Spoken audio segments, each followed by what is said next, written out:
my God, why have you forsaken me? Now, if you know anything about the crucifixion story of Jesus Christ, you'd realize that Jesus actually said those words. What I'm reading isn't the Gospel of Matthew, Mark, Luke, or John. This is actually Psalm 22, written by David, 1,000 years before the crucifixion of Jesus.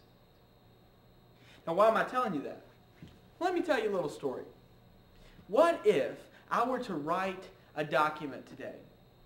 What if I were to write something and it had a prophecy in it, let's say? Let's say that I was prophesying that this particular event that I was writing about would happen in 1,000 years. Well, obviously you wouldn't believe me. But what if 1,000 years later it actually came true? Well, that would lend some real credibility to what I said and to what I've been saying. Well, that's exactly what has happened in the Bible, and this is the third part of the proof for the Bible. It's the predictive prophecy. Now, the thing about the Bible is, and I want to remind you, you can't just say that the Bible was all written at one time. It was written over a period of 3,000 years. And actually, this particular thing that I wrote, as I told you, was around 1000 BC, written by King David. Now, let me read you a couple other things. They have pierced my hands and my feet. They divide my garments among them and cast lots for my clothing. Now, David is writing about the crucifixion. Now, here's something interesting about it. Crucifixion as a form of execution has not even been invented when he's writing this. It's actually invented 400 years later.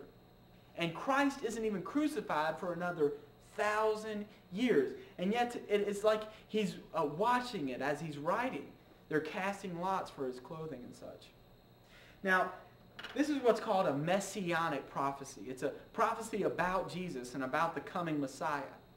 Now, there are over 50 messianic prophecies in the Old Testament that come true in Jesus' life. For instance, being born of a virgin, coming into Jerusalem on a donkey, even where he would be born, Bethlehem. And you know that Zechariah even, that Daniel, the prophet Daniel, even tells exactly when Jesus is going to be born. Now, these things cannot be explained by science. They can't be explained by anything, really. It's a supernatural event.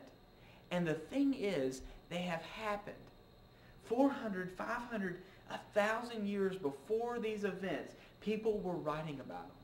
Now, the Bible is alone in its uniqueness of being the only book with these kind of predictive prophecies. Now, you might say, well, there's some other religious works, for instance, Nostradamus, or which is a very general, his predictions are very general, or even the Quran where it says, you know, that Muhammad is going to return to Mecca. Well, these are self-fulfilling prophecies, but Muhammad was able to even do what he said he would do on purpose.